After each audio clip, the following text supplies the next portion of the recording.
si no los oyere a ellos, dilo a la iglesia. Y si no oyere a la iglesia, tenerle por gentil y publicano. Fíjese que la versión Reina Valera 60 y otras versiones, este versículo usa la palabra iglesia. Algo muy curioso, pero la definición que usa es iglesia. Pero en sí la palabra original pudiese haber sido asamblea. Eso es lo que hemos estado dialogando, lo que vimos por un rato el día miércoles. Entonces el versículo 18 dice: de cierto os digo que todo lo que atéis en la tierra será atado en el cielo, y todo lo que desatéis en la tierra será desatado en el cielo. Otra vez os digo que si dos de vosotros se pusiesen de acuerdo en la tierra acerca de cualquier cosa que pidieren, les será hecho por mi Padre que está en los cielos. Versículo 20: porque donde están dos o tres congregados en mi nombre, ahí estoy yo en medio de ellos. Voy a volver a repetir otra vez más el versículo 20. Dice: porque donde están dos o tres, quiere decir que hay un requisito. Hay un requisito aquí que para que el Señor esté. Y dice que son dos o tres, ¿verdad? Que dice la Biblia que estén congregados en su nombre. El versículo dice: hay una promesa. ¿Y cuál es la promesa? Que ahí, dice la Biblia, estoy yo en medio de ellos. Amén. Bueno, en esta noche habemos más de dos, más de tres, más de cuatro. Pero lo importante aquí de esta parte es que estemos congregados en el nombre del Señor, porque podemos haber miles, pero si no estamos congregados en el nombre del Señor, entonces difícilmente el Señor estará aquí con nosotros. Pero hoy para nosotros no importa el número, sino importa con qué corazón estamos reunidos en la casa del Señor. Amén. Así que esperamos que en esta noche hablamos más de dos, más de tres, que hayamos venido con corazón reunidos a la casa de Dios. Amén. Porque la promesa es que el Señor está aquí con nosotros. Amén. Así que si usted está seguro que usted vino con todo ese corazón, tenga por seguridad que el Señor está aquí con nosotros. Y si el Señor está aquí con nosotros, entonces quiere decir que tenemos bendición. Yo no sé si usted vino a adorar el nombre del Señor. Vamos a darle gracias a Dios. Buen Dios y Padre, soberano Dios del cielo y de la tierra, bendito y adorado eres tú. Señor, te damos gracias por todo lo bueno y por todo lo grande que eres para con nosotros. Señor, te bendecimos porque hasta aquí tú has sido fiel con nosotros. Nos has bendecido, nos has ayudado, nos has dado la fuerza. Gracias por los niños que están aquí presentes. Gracias, Señor, por la participación que han tenido, Señor. Te bendecimos en esta preciosa hora y te damos muchas gracias en Cristo Jesús. Amén y amén. Tenga la amabilidad de tomar su lugar. Muchas gracias. Recuérdese que la iglesia del Señor no es sencillamente un grupo de gente de cierta edad o de cierta raza. No, recuérdese que la iglesia del Señor es una iglesia mixta y no importa la edad. Hoy entendemos que es dirigido por los niños. Los niños también son parte de la iglesia. Ellos también son iglesia.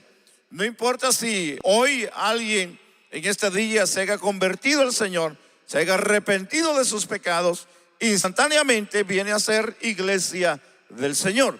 Cuando nosotros llamamos o decimos que somos iglesia del Señor, es porque venimos a ser parte de la familia del Señor. Somos parte del grupo, hermano, que hemos creído y que estamos preparándonos para poder ir al cielo con el Señor.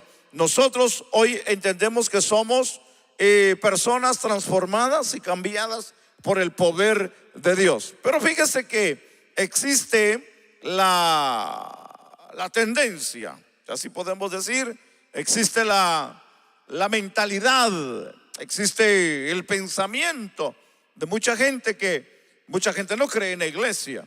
Hay mucha gente que un día pertenecieron a una congregación, si así podemos llamarle, a un grupo, a una iglesia, a una familia, X iglesia, pero pertenecieron.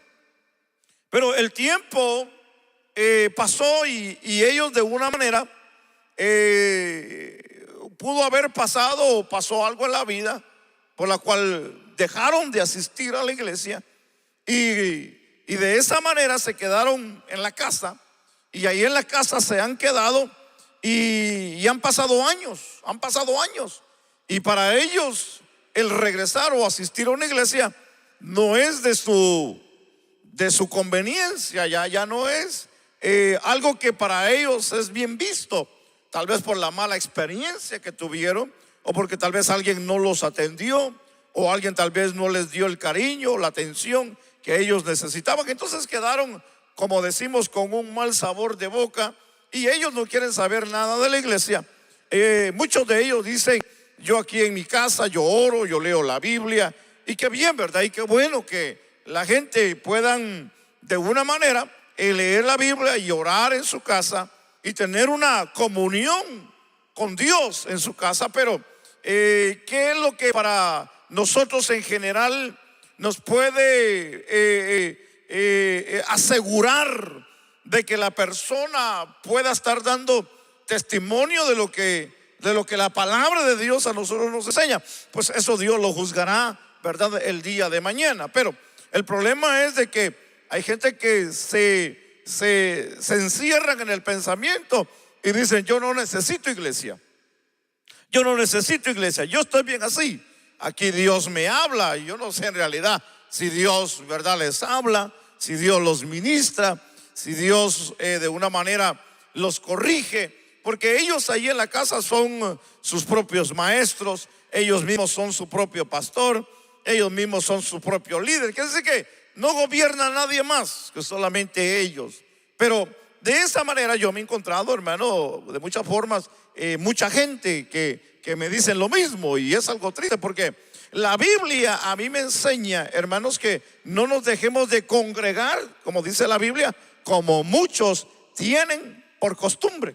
Entonces la Biblia nos exhorta a que nos congreguemos. La Biblia nos enseña que, hermano, hubieron iglesias de lo que para nosotros hoy es el principio de lo que es la iglesia.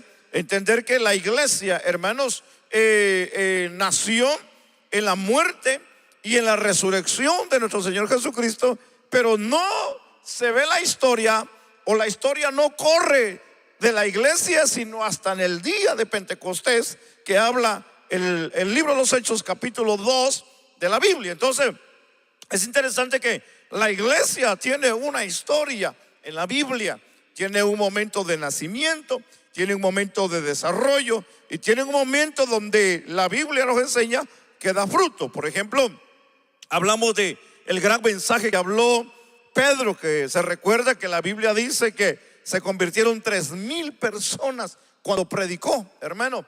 Y la Biblia dice que toda esa gente fueron bautizados y eran de los que perseveraban, como dice el capítulo 4, que la Biblia dice que perseveraban en la doctrina, hermano, de los apóstoles. Y eso es interesante porque es la misma gente que se juntaban en las casas, es la misma gente que se reunían en el templo, dice la Biblia. Y al final de ese capítulo dice que, hermano, el Señor añadía los que iban a ser salvos. Quiere decir que la iglesia del libro de los Hechos, que nos enseña el principio de la historia, nos enseña, hermano, el desarrollo, el crecimiento, la obra, y cómo ellos trabajaron y cómo ellos se desarrollaron de una manera extraordinariamente. Pero entendamos que la iglesia, hermano, nació de aquellos que recibieron el poder del Espíritu Santo, y ellos comenzaron a propagar el evangelio. Pero no entendamos, como dice el capítulo 1 y el versículo 8, que el Señor les marcó primeramente la casa, Israel, y después le dice Samaria, y después, ¿verdad?, menciona los lugares alrededor, y por último les marca toda la tierra. Entonces vemos que de esa manera la iglesia comenzó a caminar, comenzó a crecer, pero no fue hasta que entendamos que el gran mártir Esteban, hermano, es muerto, y la iglesia entonces tiene que salir. Y ahí vemos a un Pablo que es perseguidor de la iglesia, y vemos que de una manera la iglesia es forzada a salir. Pero esa es la parte interesante de la historia de la iglesia, que ahí comenzamos a ver el desarrollo, aunque esa parte es una imagen de lo que es la iglesia universal, de lo que, verdad, estábamos hablando el día miércoles, la iglesia universal, que está en todo el mundo, que está en diferentes partes del mundo, que ese es el ejemplo de lo que hoy, hermano, queremos hablar. Y hoy queremos hablar de la iglesia local. Así que es interesante pensar que la Biblia nos enseña que hay una iglesia universal, pero también hay una iglesia local. Amén. Entonces, la Biblia nos enseña, mis amados hermanos, que los apóstoles, ellos levantaron, abrieron iglesias. Por ejemplo, el apóstol Pablo, que hizo, hermanos, se cree que 4 viajes misioneros.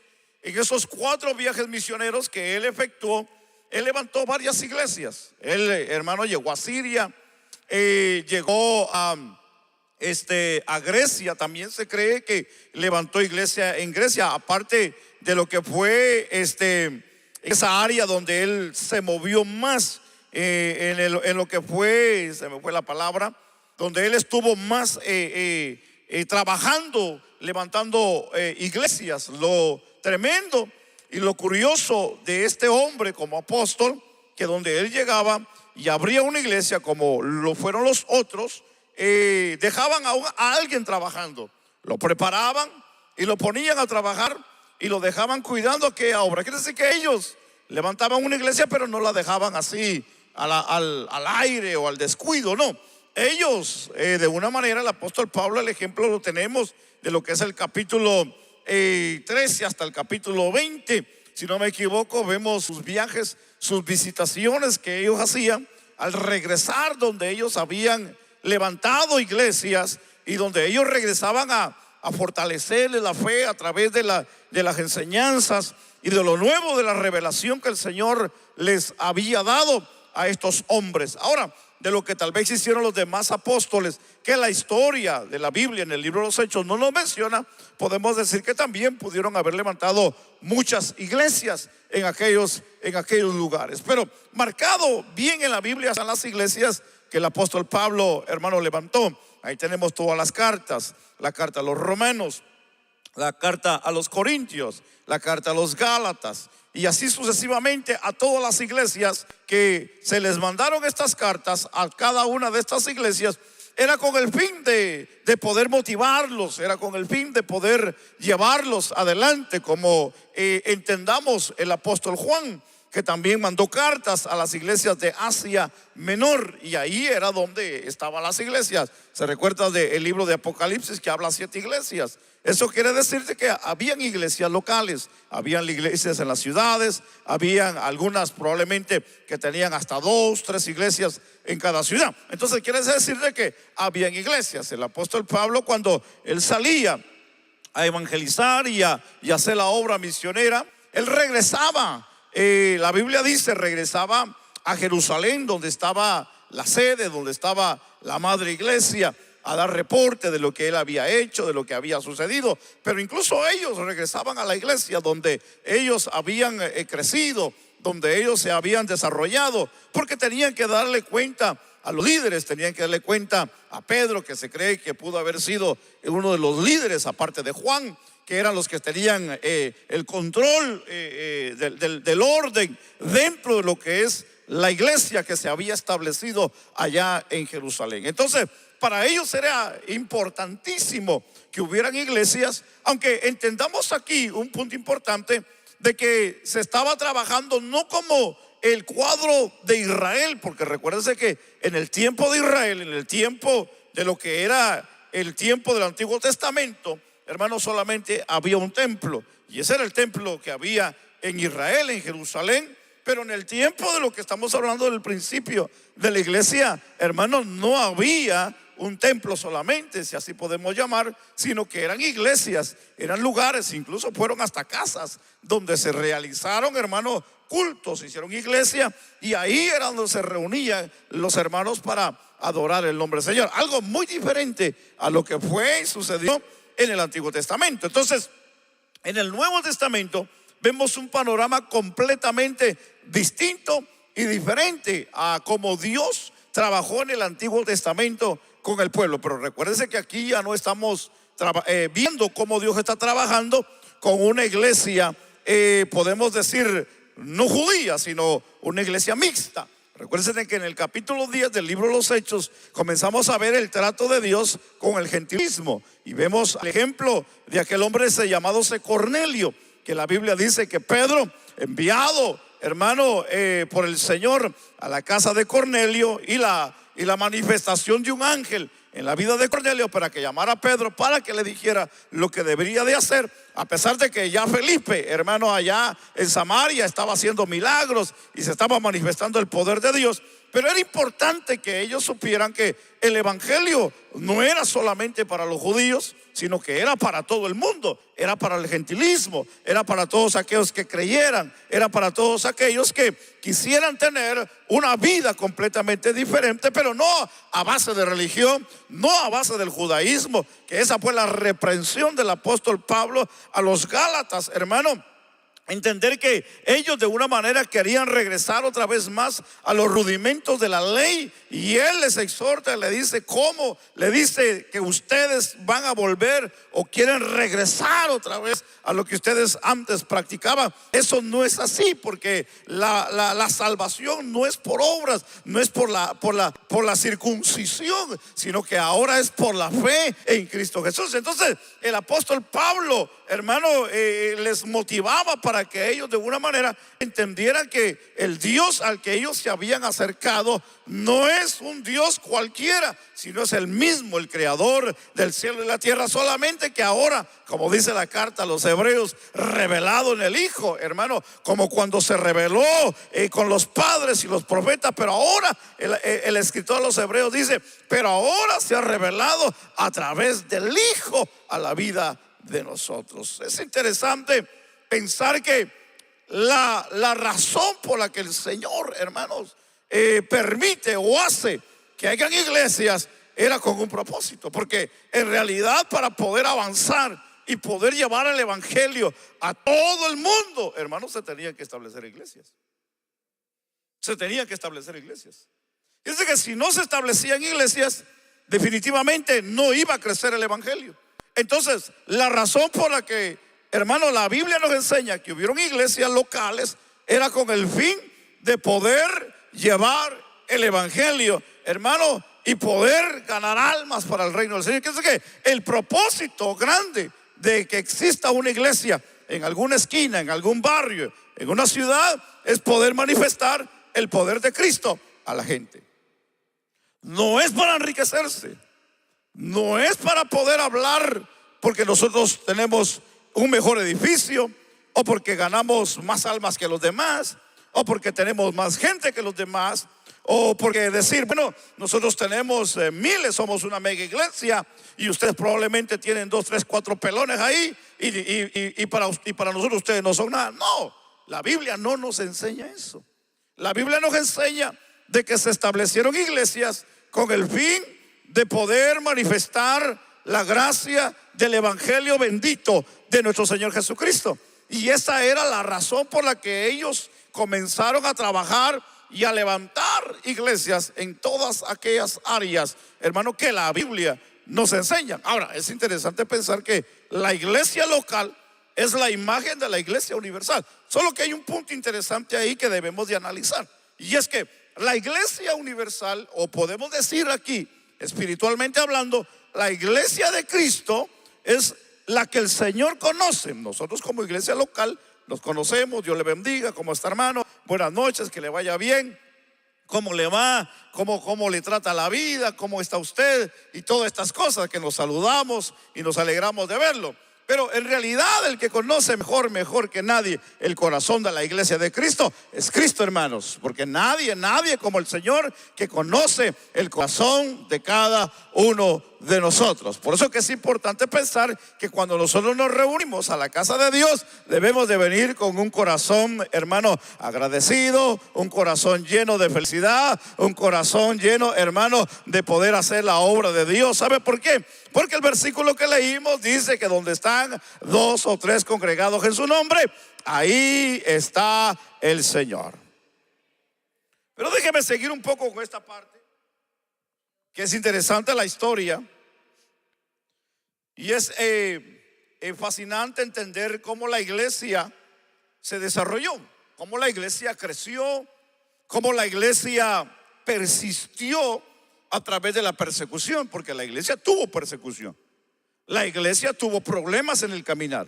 Quiere decir que para la iglesia primitiva y aún, hermano, para los tiempos medievales, la iglesia, hermano, incluso en los tiempos de las reformas, para la iglesia no fue fácil.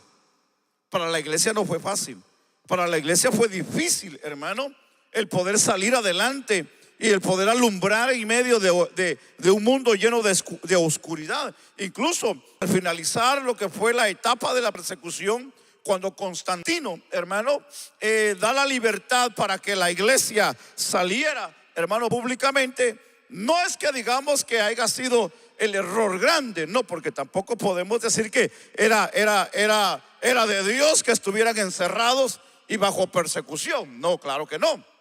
El error grande no estuvo ni en Dios ni en Constantino. El error grande estuvo en los líderes de la iglesia, porque cuando se les dio la libertad para edificar templos que se habían, hermano, opacado cuando comenzó la persecución, hermano, dejaron de ellos congregarse. Después ellos, en el momento de la persecución, comenzaron a congregarse en catacumbas, hermano, en cuevas, lejos de las ciudades donde nadie, hermano, los persiguiera, porque eran matados por causa del evangelio. Entonces, pero cuando llega el tiempo de Constantino, cuando ellos, hermano, ya la persecución había pasado varios años, ellos salen, hermano, una vez más para poder relacionarse con la sociedad, porque ni esa libertad tenían ellos para poder comprar, para poder trabajar, para poder convivir con su familia. Todo eso se les había limitado a la iglesia de aquellos entonces. Entonces, cuando ellos salen, ellos comienzan a relacionarse,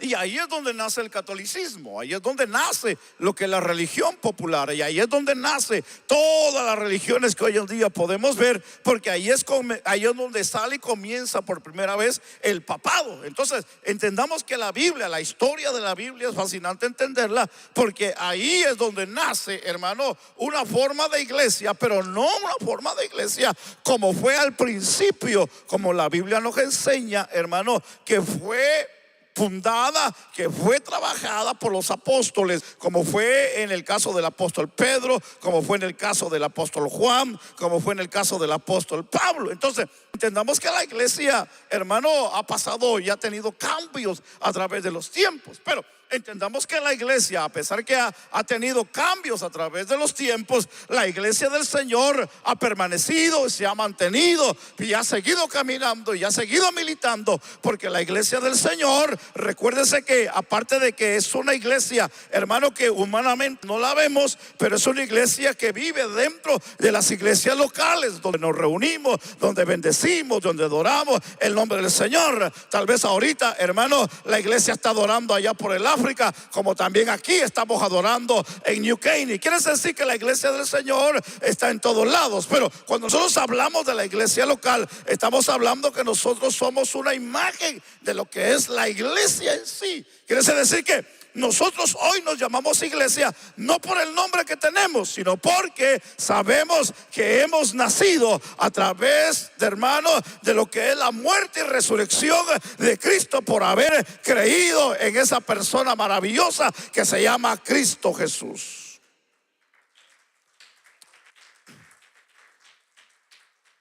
La iglesia del Señor ha sido malinterpretada por muchos años.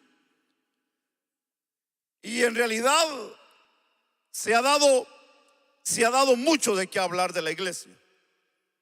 La iglesia, hermano, no en sí la iglesia, sino los líderes que militan dentro de las iglesias, son los que han presentado mal el evangelio y le han dado una forma muy distinta a lo que es bíblicamente hablando. Y ahí es donde muchos de nosotros como pastores y como iglesias tenemos el reto de no guiar la iglesia por nuestro pensamiento ni por nuestros métodos, sino es a través de la palabra de Dios. Porque una iglesia que es gobernada y es guiada por métodos humanos es una iglesia que no tiene un fundamento bíblico. Pero una iglesia que es guiada por la palabra y por el Espíritu de Dios tiene un fundamento, y ese es Cristo Jesús. Y cuando una iglesia, su fundamento es Cristo, hermano, esa iglesia permanecerá, esa iglesia, hermano, caminará, esa iglesia tendrá la visitación de Dios, porque es una iglesia que tiene un fundamento, y ese es Cristo. Y recuérdese que donde está Cristo, hermano, hay bendición de Dios. Entonces, cuando nosotros hablamos de lo que nos enseña la naturaleza aquí, es entender que solo Dios puede ver la iglesia universal en toda su extensión por el mundo y por los siglos. Es decir, que Dios tiene marcada la iglesia desde el principio y la tiene marcada hasta el final. Cuando nosotros hablamos de eso, ya en otra ocasión he traído un estudio de lo que significan las 7 iglesias del Apocalipsis, una históricamente, pero una de una manera espiritualmente, que nos enseña que estas 7 iglesias tienen algo peculiar y algo muy interesante de lo que representaron en aquellos tiempos como lo que representan en este tiempo presente. Y en las 7 iglesias hay un principio y también hay un final de los tiempos últimos de lo que la iglesia vivirá y pasará. Entonces, entendamos que el Señor tiene no solamente el control, sino sabe y conoce la extensión de la iglesia por todo el mundo por los siglos. Pero la iglesia local llega a ser su reflejo y su expresión en el sitio determinado de la tierra. Los nacidos de nuevo, de lo que hoy lo que para nosotros hoy es la iglesia. Porque la iglesia, hermano, en sí nosotros le llamamos a este lugar templo, santuario, iglesia. Pero entendamos que nosotros somos también la iglesia del Señor. Amén. Entonces, entendamos que somos bautizados por un espíritu y que somos parte del cuerpo de Cristo, como dice 1 Corintios 12:13. E impulsados por el hecho de formar parte del cuerpo místico de Cristo, de una manera buscamos la comunión de otros miembros del uno al otro, como lo es el cuerpo, reuniéndonos de una manera en cualquier edificio conveniente para los efectos de los cultos y de la edificación mutua, como también nos enseña la palabra del Señor. Entonces, entender que la iglesia local es una parte que no solamente es una forma de escuela espiritualmente, si podemos llamarla hospital del alma, pero aparte de verla de ese punto de vista, la iglesia es un lugar donde nosotros nos reunimos y donde venimos a convivir como familia y donde venimos, hermano, a tener el mismo sentir que hubo en la primera iglesia, hermanos, del libro de los Hechos, que dice la Biblia que estaban en un mutuo acuerdo donde todos sentían lo mismo. Y la Biblia dice que eso fue lo que provocó a que el Espíritu de Dios descendiera sobre aquellos 120. Y de ahí es donde comienza, hermano, a desarrollarse la iglesia del Señor. Quiere decir que el que nosotros hoy hemos llegado a la iglesia no es para pasar el tiempo, no es para pasar un momento que no tengo nada que hacer, porque se vendieron todos los tickets del estadio que hoy jugaban los Astros, que hoy jugaba el Dynamo, que hoy jugaban los Texas y ya no habían boletos. Entonces me rasqué la cabeza y dije, ¿a dónde voy?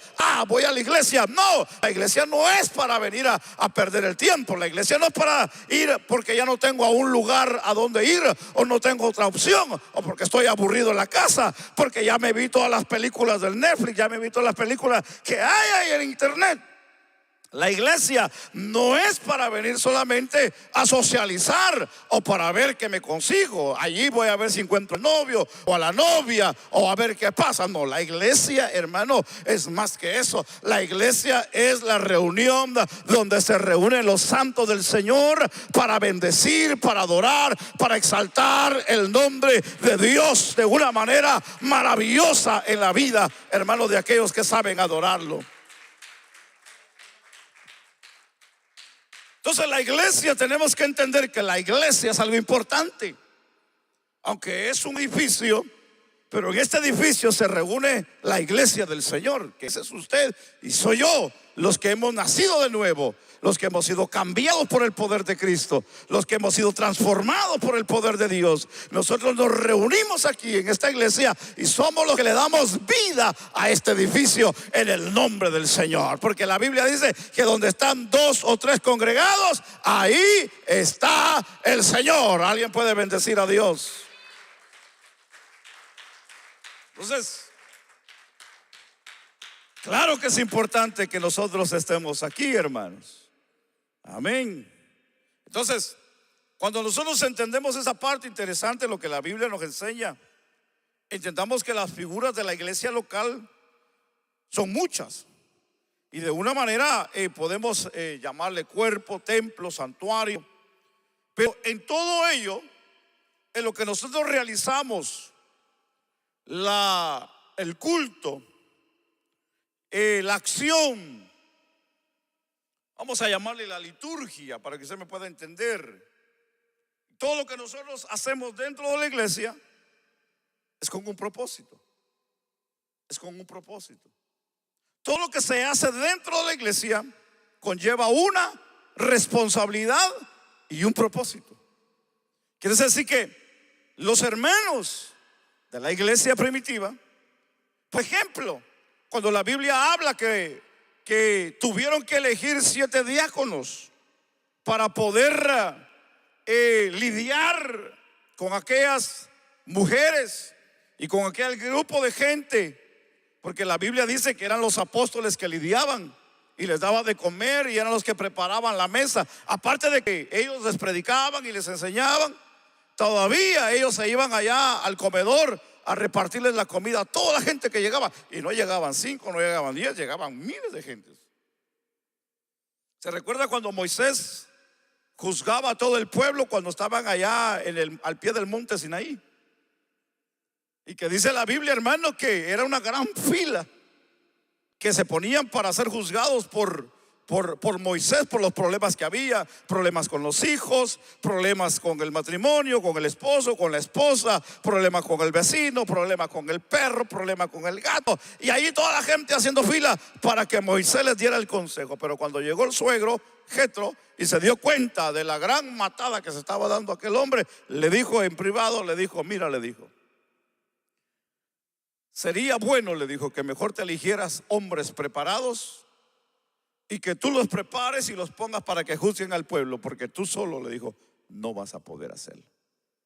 Y de esa misma manera, la Biblia dice que el consejo que se les dio a los apóstoles para que ellos buscaran entre la iglesia, entre el pueblo, entre los hermanos, 7 hombres para poder lidiar con las mesas y darles de comer a las viudas, porque entre ellos estaban los griegos y los griegos estaban haciendo problemas porque se les había descuidado a las viudas, hermano, de ellos, y ese era un conflicto. Entonces estuvo bien que se eligieran 7 hombres de entre ellos para que pudieran lidiar allá atrás y poder ayudar y poder repartir la comida. Pero uno de los requisitos importantes era que estuvieran llenos del Espíritu de Dios.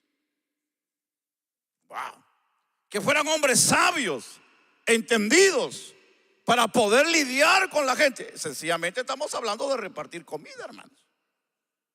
Tenían que ser llenos del Espíritu Santo para darle de comer a la gente. Imagínense qué importante aún estar lleno de Dios para darle de comer a la gente, porque no cualquiera puede repartir, no cualquiera puede dar de comer.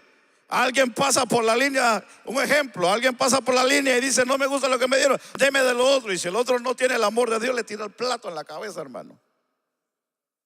Y le dice: sírvase usted pues. Porque hasta para eso se necesita la gracia y el amor de Dios. Entonces, entendamos que para repartir comida tuvieron que ser llenos del Espíritu Santo esta gente. Pero este fue el convenio, eso fue lo que se les pidió para que ellos pudieran dedicarse a la palabra, a la enseñanza, y no estar ya con el pendiente de que se iba a atender a la gente después del servicio. Porque después de que terminaba el servicio, la gente corría, o habían otros días donde la gente hacía fila para darles de comer. Hermano, a veces uno como pastor, hermano, y hablo de principios. Cuando uno comienza el pastorado, hermano, uno todo lo hace por amor. No es que no lo estemos hoy haciendo por amor, no, todo lo que hacemos lo hacemos por amor. Pero cuando comenzamos lo hacemos con amor, pero con los ojos vendados, hermano. No sé si me explico. Hacemos cosas que muchas de las veces no vemos el efecto que va a tener, o el resultado que va a tener, o lo estamos haciendo sencillamente porque lo sentimos hacer, sin darnos cuenta que lo que estamos haciendo muchas de las veces, y aquí como pastores, hermano, como pastores, muchas de las veces hacemos mal. Pero eso es cuestión de experiencia. Eso es cuestión de experiencia. La experiencia lo va marcando y le va enseñando y lo va capacitando y le va abriendo los ojos y le va mencionando a uno paso por paso de los errores que uno comete en el ministerio, en el pastorado, hermano, el no volverlos a hacer, o de la manera que uno lo hacía, y que que muchas de las veces por hacerlo de esa manera, por quedar bien con alguien, hermano, quedaba mal con 5. Entonces, muchas de las veces uno como pastor tiene que usar ciertas tácticas o formas, y que hay mucha gente que no lo entiende a uno, y es muy cierto. Yo al menos, hermano, yo no entendía a mi pastor cuando yo estuve, hermano, de miembro, cuando yo nací en el evangelio. Yo no entendía a mi pastor, a pesar de que yo lo miraba sonriente, yo lo miraba alegre, hermano, pero en ningún momento él mostró una forma de aflicción. El hombre se llevó todo hasta la tumba, hermano, sin darnos cuenta que dentro del corazón llevaba un montón de problemas, pues. Pero eso es cuestión de experiencia. Eso es cuestión de lo que uno va aprendiendo dentro del ministerio y de todo lo que va pasando. Los apóstoles tuvieron que pasar experiencias, como cada pastor, hermano, en la vida. Pasamos, hermano, para poder aprender de lo que es cómo lidiar dentro de la iglesia y cómo poder tratar los casos, hermano, que existen, los problemas que existen dentro de la juventud, dentro de la niñez, dentro, hermano, de cada individuo, de cada grupo, hermanos, que es muy diferente el uno con el otro. Entonces, tiene que haber una solución, pero muchas veces no es la misma solución que ocupamos para todos. Entonces, entendamos que la Biblia nos enseña que la iglesia que se ha dejado y se ha fundado como localmente es con un fin y es un propósito. Y el propósito es para poder educarnos, para poder afinarnos, para poder aprender, para poder ser mejores ciudadanos del reino de Dios y también de la tierra. En iglesia es donde aprendemos, es donde se nos enseña, hermano, la disciplina, es donde se nos enseña el orden, donde se nos enseña el amor, se nos enseña la compasión, es donde se nos enseña cómo tratar al prójimo, es donde se nos enseña cómo nosotros podemos conducirnos en esta vida. Que es que la iglesia es importante, pues. La iglesia es importante, porque en la iglesia es donde se nos enseña cómo debemos de caminar en esta vida. Amén, hermanos. El problema es que no toda la gente, hermano, tiene el corazón dentro de la iglesia. No toda la gente ama a la iglesia. No toda la gente le gusta congregarse. No toda la gente viene, hermano, con el propósito, porque todavía no les ha nacido dentro del corazón la necesidad, o no ven la importancia de lo que es congregarse dentro de la iglesia. Pero la iglesia, hermano, que el Señor ha permitido, que ha dejado como iglesia local, es para nosotros prepararnos, Es para nosotros educarnos. Es para nosotros, hermanos, poder hacer la obra del Señor. Pero ¿cómo la vamos a hacer? Como le dijo el etíope a Felipe, si no hay nadie a quien me enseñe. Para eso es la iglesia. Para eso es la iglesia. Usted se viene a preparar aquí para ser un buen líder. Usted se viene a preparar aquí para ser un buen siervo, una buena sierva, para ser un buen predicador, para ser una buena predicadora, para ser un buen maestro, para ser una buena maestra, para ser un buen líder, para ser un buen músico, para ser un buen esposo, una buena esposa, para ser un buen hijo, para ser un buen ciudadano, para ser un buen trabajador. Claro que sí. La iglesia es la que nos enseña, es donde aprendemos. Es donde Dios nos ministra y es donde Dios viene a hacer en nosotros el cambio que Dios quiere hacer en la vida de nosotros. Alguien puede bendecir a Dios en esta hora. Pero para mucha gente la iglesia no les interesa. Hay mucha gente que no les importa la iglesia. Y voy a mencionar algo, espero no, ¿verdad? Sentir mal a nadie. No es la intención. Fíjese que hace muchos años tuvimos una hermana que se congregó con nosotros. Ella ya pasó con el Señor. Perdón.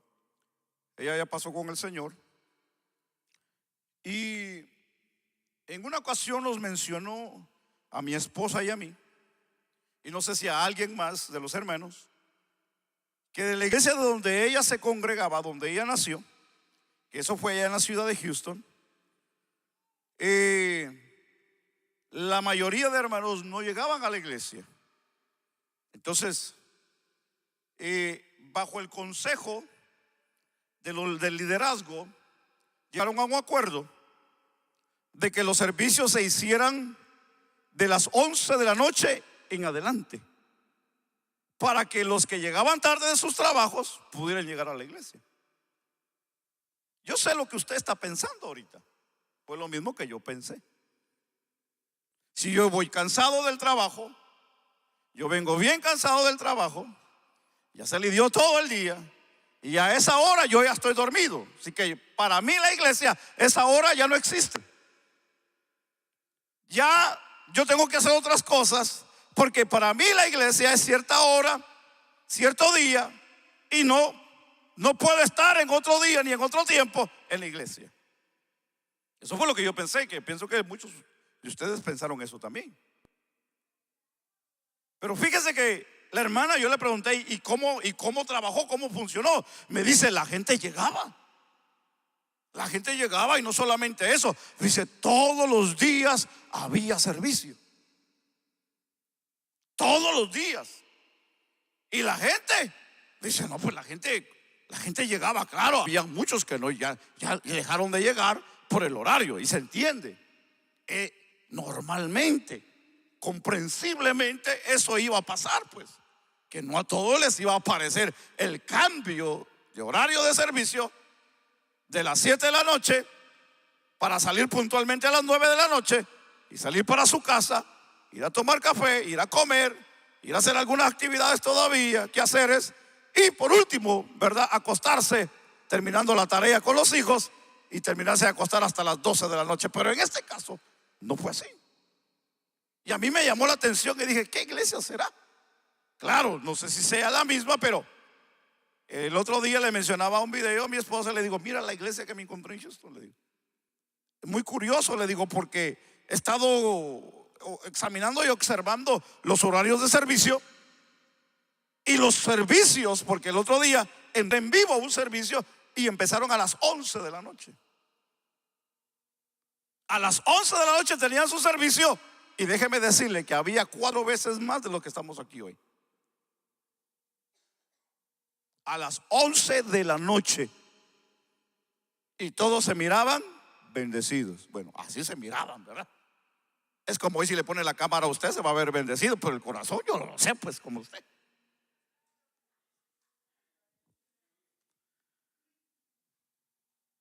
Lo que yo le quiero decir a usted no es que va a decir, el pastor va a cambiar los horarios de servicio. No, tranquilo, no preocupes, ese no es el punto. El punto es que para nosotros la iglesia debe de ser importante. No importa cuál hora o qué hora se lleve a cabo los servicios, la iglesia debe de ser importante para nosotros. La Biblia nos exhorta que no dejemos de congregarnos como mucha gente tiene por costumbre. Porque hay gente que el obstáculo de ellos es su trabajo. Y con todo respeto, yo me dirijo a todos, me incluyo a mí mismo. El trabajo, el cansancio, la familia, la escuela, los niños, todo lo ponemos por excusa. Pero si buscáramos otro espacio más tarde, le aseguro que no vendríamos por lo mismo también. O tal vez me llevaría ahí una sorpresa.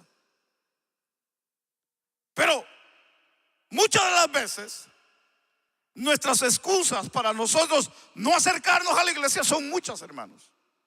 Son muchas, desconozco. Muchas de las veces, ¿cuál sería la excusa suya? Yo he escuchado muchas.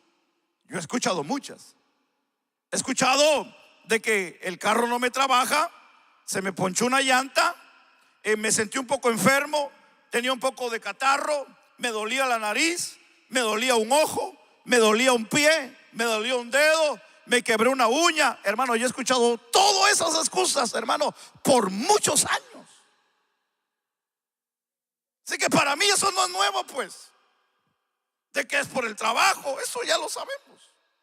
El clima, eso ya lo sabemos. Pero la pregunta aquí es, ¿qué podemos hacer aparte de nuestro tiempo que podemos tener?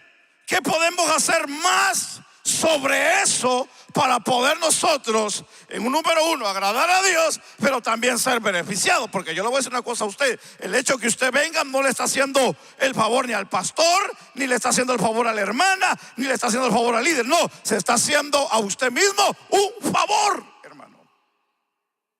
Usted mismo se está haciendo el favor. A nadie se lo está haciendo, sino es a usted. El hecho que yo venga aquí, yo no le estoy haciendo el favor a usted, yo me estoy haciendo el favor a mí de que estoy recibiendo bendición de Dios, porque puedo estar en la casa de Dios. Alabado el nombre del Señor. El salmista dijo: yo me alegré con los que me decían, a la casa de Jehová iremos. Hermano, porque es peligroso caer en un enfriamiento. ¿Sabía usted eso? Es peligroso caer en un sistema donde decir que Dios me habla en mi casa. Es peligroso caer en un sistema que yo puedo estar en mi casa sin necesidad de ir a la iglesia. Eso es una mentira de Satanás, porque eso la Biblia no lo aprueba. Eso la Biblia no lo aprueba. La Biblia dice que nos reunamos, que nos congreguemos y que de una manera mutuamente nos amemos los unos a los otros.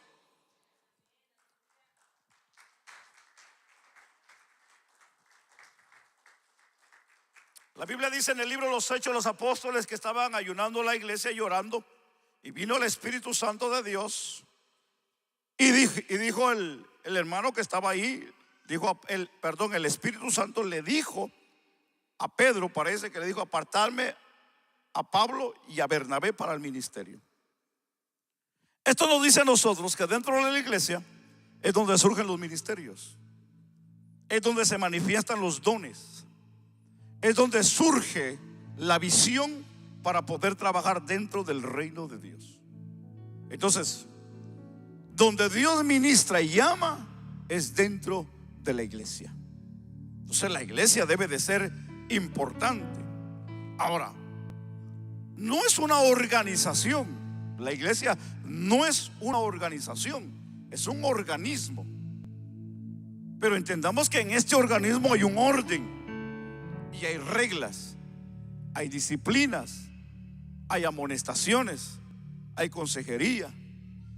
Y lo que hoy nosotros podemos entender como una forma de orden, entendamos, hermano, que en la iglesia del Señor algo que debemos de aprender es hacer todo, hermano, bajo el orden de Dios.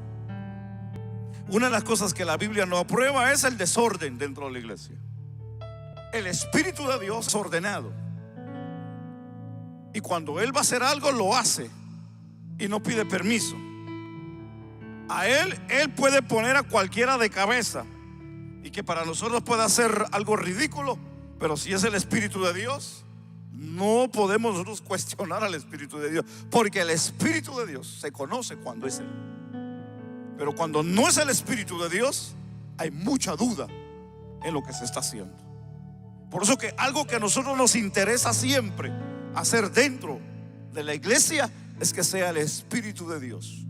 Porque cuando está el Espíritu de Dios ministrando, obrando, hermano, no hay ninguna duda, no hay cuestionamiento, sino es, hermano, aceptable de parte de nosotros en nuestro espíritu, porque la Biblia dice que nuestro espíritu da testimonio del Espíritu. Entonces, algo que nosotros debemos de aprender es que nosotros podamos entender que sea Dios a través de su Espíritu siempre ministrando a la iglesia. Incluso hasta una amonestación de aquí a alguien personal, cuando es de Dios, se ve que es del Espíritu. Pero cuando no es de Dios, en vez de traer bendición, trae destrucción a la vida. Por eso que algo que el predicador, el pastor no debe de hacer, hermano, algo que yo no debo de hacer, es predicar de lo que pasa o de lo que sucede personalmente. No, yo no estoy aquí para hablar de cosas personales. Yo estoy aquí para hablar la Biblia. Yo estoy aquí para hablar las cosas del Señor. Yo estoy aquí para edificar. Yo estoy aquí, hermano, para edificar la iglesia del Señor. Porque uno de los ministerios que el Señor dejó para edificar la iglesia es el pastorado. Entonces estamos aquí para edificarnos los unos a los otros. Amén.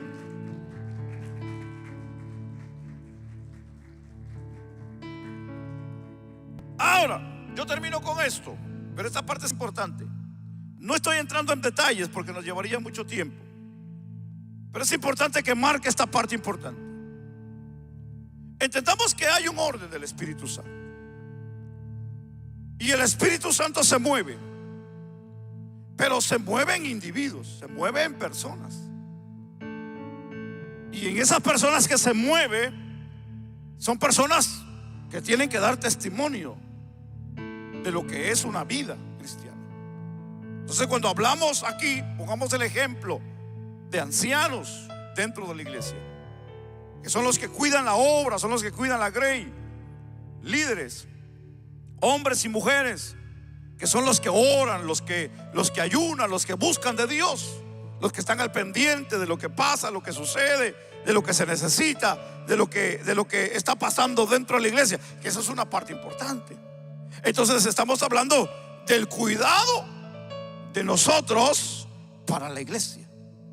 Entonces, si nosotros no ponemos el cuidado a lo que está pasando aquí, entonces, hermano, no nos vamos a edificar, no nos vamos a beneficiar, ni mucho menos vamos a crecer, y eso nos va a llevar a un desorden dentro de la iglesia.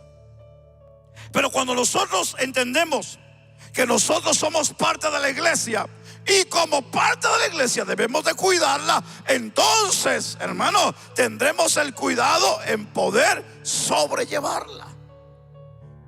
Es como decir, en este caso, y hablamos de mayordomía, hablemos del trabajo. Si a usted le dan en su trabajo la autoridad de 20, 30, 40 personas para que laboren a su cargo, y le dicen a usted, usted me va a dar, usted va a ser responsable de ellos, de que ellos tengan trabajo, de que ellos no se quejen, de que ellos puedan estar laborando y puedan estar produciendo. Esa es una responsabilidad grande, que va a estar al pendiente de todos ellos, cómo están, cómo amanecieron, cómo les va, todo está bien, sí, en qué puedo ayudarle, necesitas que te ayuden eso, necesitas que te ayuden aquello, entiendes eso, entiendes lo otro. Es el mayordomo. Dentro de la iglesia tenemos liderazgo, tenemos, hermano, pastor, tenemos gente con experiencia, de la cual nosotros debemos hoy de una manera trabajar para poder mantener esta casa, hermano, en el orden y de la manera activa y de una manera sabia, para que pueda caminar, para que pueda avanzar, para que pueda crecer, para que la iglesia del Señor se pueda sentir cómodo. En otras palabras, que cuando alguien entre por esa puerta y entre a este lugar, pueda ser bien recibido, que se pueda ver que en esta iglesia hay orden, que hay amor, que hay misericordia, pero que hay adoración, que hay alabanza, y que de una manera la iglesia tiene vida, pues. Pero si alguien llega y dice: hombre, aquí ni me saludaron, aquí ni mi nombre agarraron, aquí ni me han llamado, ni aquí dicen que hay líderes, pero ninguno se me ha acercado,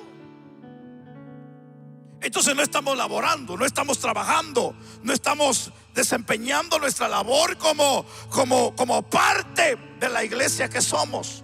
Porque recuérdense que como iglesia que somos, nosotros somos responsables de lo que pase aquí en esta casa localmente. El Señor tiene el control de su iglesia, pero nosotros somos los que cuidamos esta casa. Nosotros tenemos que estar al cuidado de todo lo que pase, de todo lo que se necesite, de todo lo que, hermano, haya necesidad. Hermano, hay alguna viuda enferma, hay que atenderla. Hay una viuda con necesidad, hay que atenderla. Hay un hermano que quedó sin trabajo, hay que atenderlo. Hay que ver si hay un niño, un joven, alguien, hay que atenderlo. Necesitamos algo, hay que atenderlo. Pero eso no es solamente el pastor, pues. Eso no es solamente la pastora. Eso no es solamente la familia pastoral. No, eso es todos que tenemos que estar al pendiente. La Biblia dice que todos lo tenían en común, la primera iglesia. Y la Biblia dice que todo lo que ellos tenían lo repartían. Y esa es la parte fascinante, que tal vez ya no lo hacemos como principio. Pero la Biblia dice que ellos, hermanos, lo tenían todo en común. Y la iglesia, dice la Biblia, que crecía y avanzaba. Esa es una parte importante. Entonces, la responsabilidad de la iglesia no es de una persona, es de todos. Es de todos. Es de todos. Es de todos. La responsabilidad de la iglesia debe de ser de todos. De todos. La responsabilidad de la iglesia debe de ser de todos. No solo de la hermana que hace el trabajo personal, no, es de todos. No es solamente las hermanas que vienen a hacer limpieza los miércoles, no, es de todos. No es solamente el hermano o la hermana que vienen a orar los domingos, no, es de todos. No es solamente el hermano que tiene el llamado para enseñar, no, es de todos. No es solamente el pastor que predica, no, todos somos llamados a predicar, hermanos. Todos somos llamados a hacer la obra de Dios. Entonces es importante que todos nos pongamos a la orden del Señor para hacer la obra de Dios. Amén.